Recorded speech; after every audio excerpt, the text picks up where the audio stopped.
Muri Zimbabwe tinokuchingamidzai zvekare kune chimwe chirongwa pano paZimFacebook Secrets and Confessions. Tadzoka zvekare nemamwe messages. Please munokwanisa kuenda kuTrenza monoteerera mamwe maepisodes awo ariko atinenge taisa kuTrenza. Keep on supporting our application kuitira kuti munge muchizowana maextra episodes. Regedzai tibva tapinda mumamessages edu atadzoka takakubatirai. Message yedu yekutanga yakamira sekudai so: hanzi makadi zvenyu mukoma, ndinokumbirawo kuti munge muchindiposterawo nyaya yangu makavikawo chitupa changu. Ininiwo ndiri murume uye zvekare ndinoshanda as a gardener. Vanhu vandinoshandira mukoma vakandipandutsira zvinhu zvandakaenda ndikanotora kuChipinge. Ndichiri kushanda angu sagarden boy, but ndingadai ndakatobuda mukoma, ndingadai ndakahwina. Zvakaitika ndakatanga kutsvaka vanhu vanorombesa muri makore aya pakwainge kuine COVID. Saka varungu vangu vakabva vachizoti vainge vachida kuti vange vachizoisa wifi extender kuitira kuti ininiwo nemhuri yangu tinge tichizokwanisawo kuwana wifi, because ndaingoshandawo kunyange yenge iri nguva yeCovid kusina kwatainge tichienda. Vanhu ava ndakatanga kuvashandira kuburikidza nevamwewo elder vekuchurch avo vakati vauya muHarare for a conference. Ndopa vakabva vachizonzwa zvichinzi kwainge kuine vainge vachitsvakawo mukomana webasa. Pavakazodzoka kwedu kuvillage ndopa vakabva vachizouya vakabva vachizotaura neni. Vakasvika ndisipo vakataura nemudzimai wangu. Takafara chaizvo tikabva tati Mwari makanaka. Ndokubva tachizouyawo kuHarare. Ndingatoti mudzimai wangu ndiko kainge kari kekutotangawo kutouya kuHarare. Ainge asati akambomupinda muHarare kubva achizvarwa. Saka tikabva tachizotanga kugara pamba pavo vanhu ava. Saka tichigara pamba pavo, chinhu chandakazongoonawo ndechekuti kana kuri kunziwo unenge uchishandira munhu wekuchechi haambofi akakubhadhara zvinoonekwa. Pane zvose zvaanenge achiita anenge achingopinza Mwari mukati. Kana ukada something kubva kwaari kana rubatsiro kunze kwekuti ange achikupa mari, nekuti mari ndiyo inosolva matambudziko ose, unobva wachizoona kuti munhu anenge achitokuudza zvekuti kana ukanamata zvinoita. Saka ndainge ndava kungogara ndichishungurudzika kuti of course kushanda ndiri kushanda, but chatiri kushandira chacho hapatomborina. Mari yatainge tichipiwa yainge iri shoma sasa zvisingaite. Saka ndakabva ndachizoti iri nguva yeCovid ndaishayawo hangu zvokuita. Ndopa ndakapindawo paFacebook.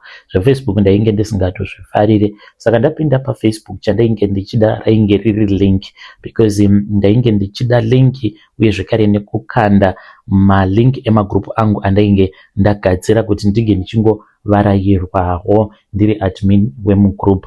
Ndakapinda mune rimwe grupu ndokubva ndaona kuti mainge muchipostewa nen'anga dzakawanda avo vainge vachida kurombesa vanhu. Saka ndaingoti ndezvefake, hakuna zvinhu zvakadaro. Saka pane umwe akabva achizonyora iye akabva ati ndakaenda kwasekuru Ndunge ndikaendako ndikanorombeswa, vanakomana zvinhu zvangu zviri kutofaya, inini ndiri kutonakidzwa neupenyu. Akatotumidzira picture, asi picture iri akazoritumidzira muri mugroup ndokubva achizoridilita.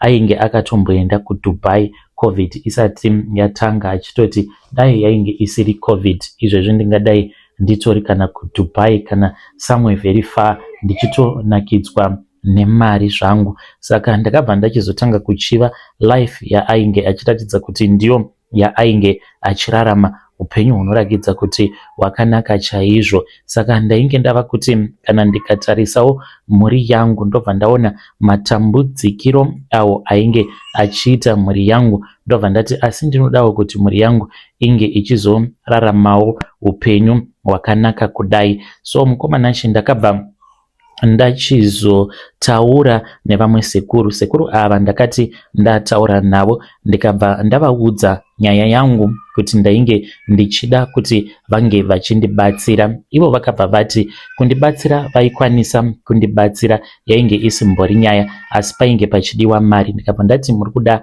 mari nhai sekuru? Vakabva vandiudza mari iyo yavainge vachida. Saka ndakaona kuti mari iyi yainge yakawanda. Ndakazotaura nemurungu wangu in secret, ndikamuudza kuti amai vangu vainge vachirwara kumusha, izvo ndainge ndichitomunyepera. Ndikabva ndachizoita sekunge ndainge ndatumidzira mari kumba kuvabereki, but ndo mari yandakazoshandisa. Ndakaita risk move mukoma nguva yeCovid, ndokubva ndachizoenda kuChipinge kwandakanosangana nen'anga yacho, ikabva yachizondipa dumwa. Saka dumwa iroro ndainge ndakanzi dumwa iri harifanire kuti ringe richizoonekwa kana nani zvake, uye zvikari harifanire kuti ringe richizobatwa kana nemunhu. Ndo dumwa randaifanira kuti ndinge ndichizoshandisa pakunopfuma kwandainge ndichazoita. Ndakadzoka ndikatopa vamwe update mugroup kuti vakomana sekuru ndakaenda ndikanovaona, ndakafamba zvakanaka chaizvo, zvinhu zvangu vakandipa, ndangomirira kuti ndinge ndichiita mari. Ivo vakatokonfirma kuti ndainge ndichazoita mari very soon. Asi baba vandinoshandira, munhu anonamata, vakazongonyomwa nerimwe zuva vakangobuda vakabata Bible vachinamata, vachitenderera imba yose, vachingotenderera. Vakabva vachizongoenda vakanovhuvhunura dumwa riya, but ivo manje vakafungidzira kuti dumwa iri rinenge rakakandwa nevanhu vepaNext Door. Vakarinamatira dumwa riya ndokubva varipisa. Pavakatidaidza vachiti uyai muone zviri kuno, takaenda kuya nemudzimai wangu mukoma. Ndakatoitawo sekunge painge pasina kana zvandainge ndichimboziva, asi chokwadi chainge chiri chekuti ndini ndainge ndakaisa dumwa iroro. Saka ndo nyaya yangu mukoma iyo yandiunzawo pano.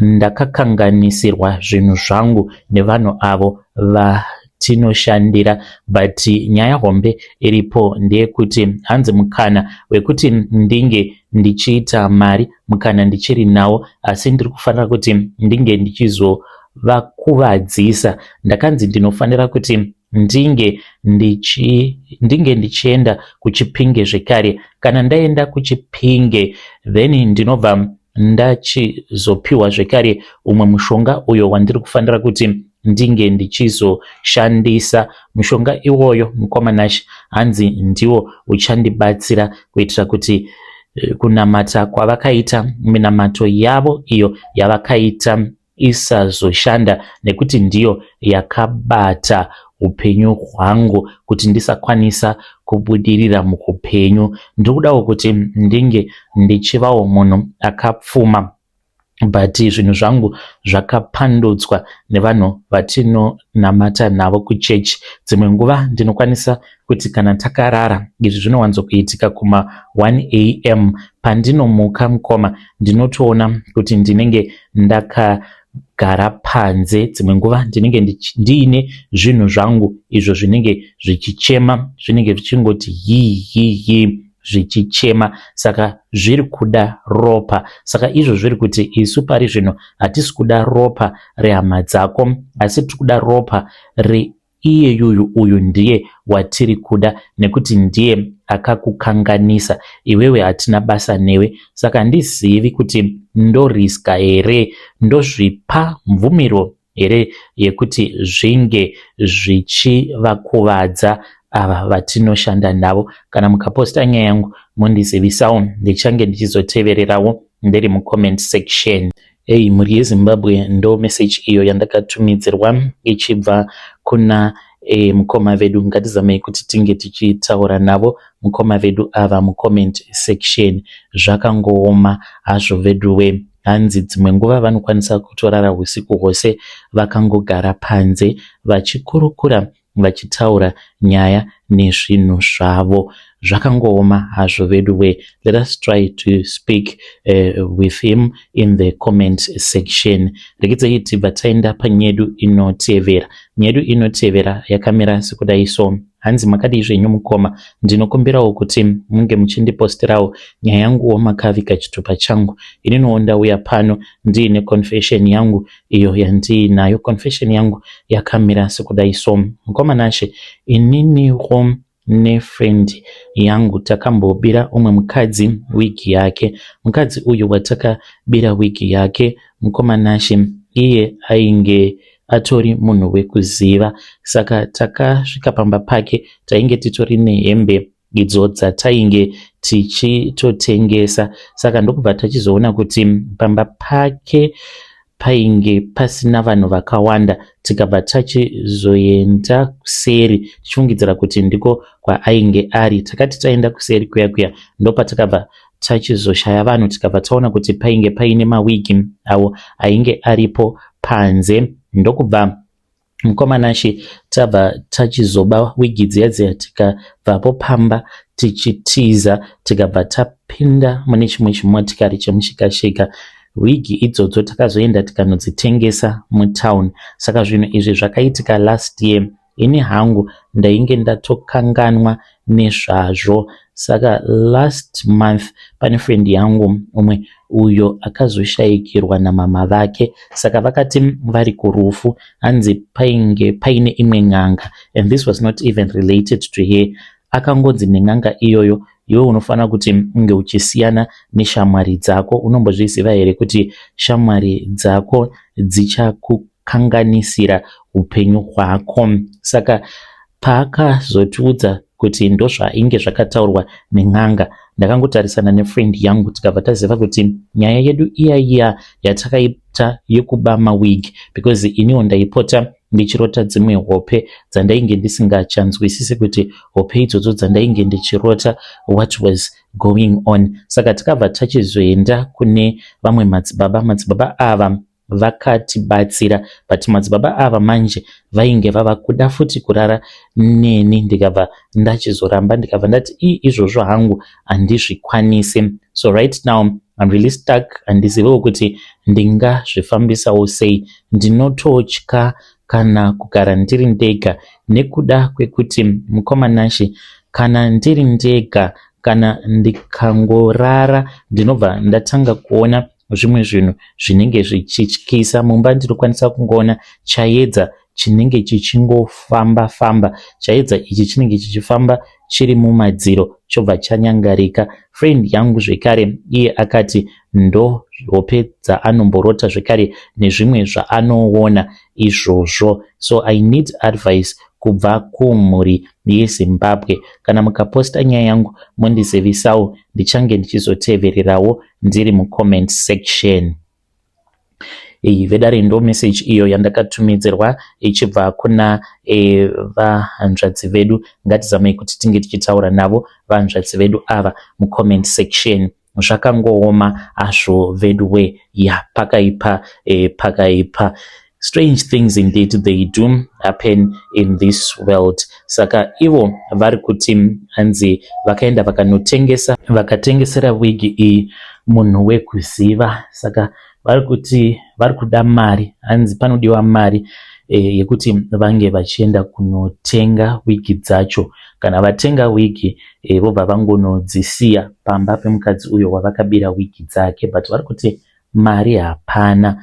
Ndakavabvunza kuti saka wigi dzacho dzamuri kuti makaba dzinoita mari? Ivo vari kuti wigi dzatakaba mukoma kuti tinge tichinodzitenga dziri nyowani, because masecond hand hatizivi kuti tinokwanisa kudziwana here. Hanzi pari kudiwa at least a minimum of $1,800 ndo wigi dzavakaba dziri 2. Hanzi dzinokosta $1,800. Zvakangooma hazvo vedu we. Hanzi hakuna kwandinokwanisa kuiwana. Vainge vachitoti kana muchiziva mbinga inoda munhu wekushandisa pamhiko, ini hangu I am willing ndipiwe mari. Kana ndapiwa mari ndobva ndanotenga wigi, ndobva ndadzosera wigi pamba pemuridzi nekuda kwekuti handisi kukwanisa kurarama zvakanaka. Vari kugara vachiona zvimwe zvinhu zvinovatyisa. Regai tibva taenda panyedu inotevera.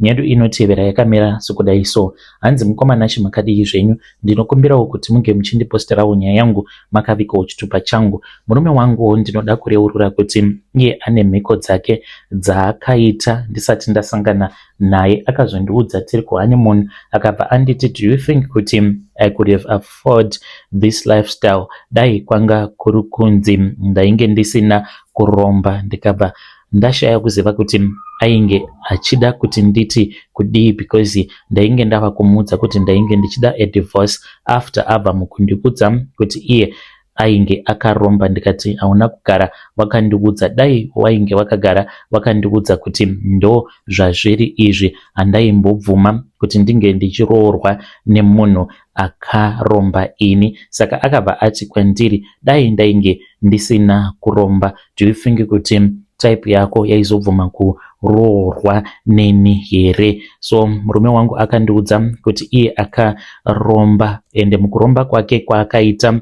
ane maglazi awo akapiwa maglazi iwawo. Maglazi awa mukoma anogara mune kamwe kakofini ako kanogara muceiling. Saka kwavo kana kwava kuda kufiwa, murume wangu anopfeka maglazi iwawo, anoswera akamapfeka, anorara akamapfeka, anogeza zvekare akamapfeka maglazi iwawo. Ndokuzadzikisa mhiko kwaanenge achiita.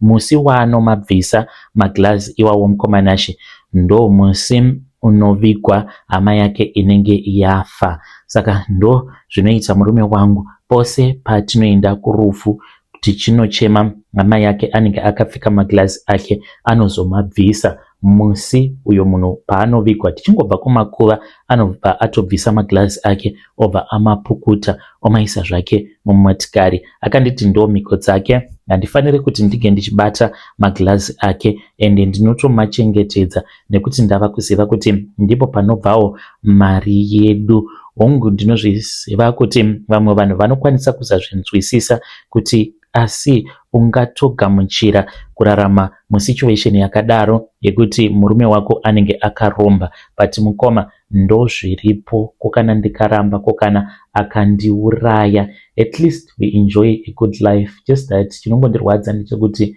ndine hanzvadzi dzangu dzinotambudzika, dzinotambura kusvika pekupedzisira dziri kuSouth Africa, but mari yemurume wangu haitendedzwi kuti ange achichengeta hama dzangu. Kana iniwo ndava kutoita sekunge munhu asingadi hama, iye mari iyo yaakanondiroora nayo ndo mari yakangodyiwawo nevabereki vangu.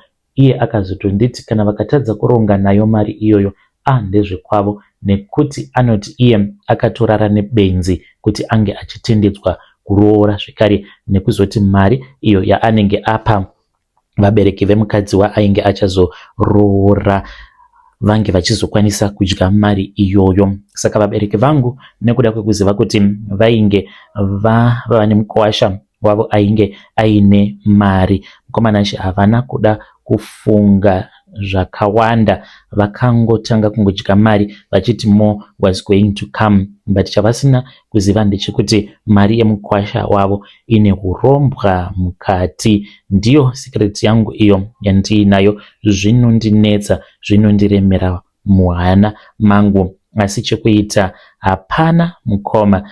This is my own story. Kana mukaposta nyaya yangu muzondisivisawo, ndichange ndichizotevererawo ndiri mucomment section. Vedare ndo message iyo yandakatumidzirwa ichibva kuna vahanzvadzi vedu. Ngatizamei kuti tinge tichitaura navo mucomment section. Hanzi chinondirwadza ndechekuti vabereki vavo hanzi vabereki vavo vanotambudzika zvisingaite. Let us try to speak with him in the comment section.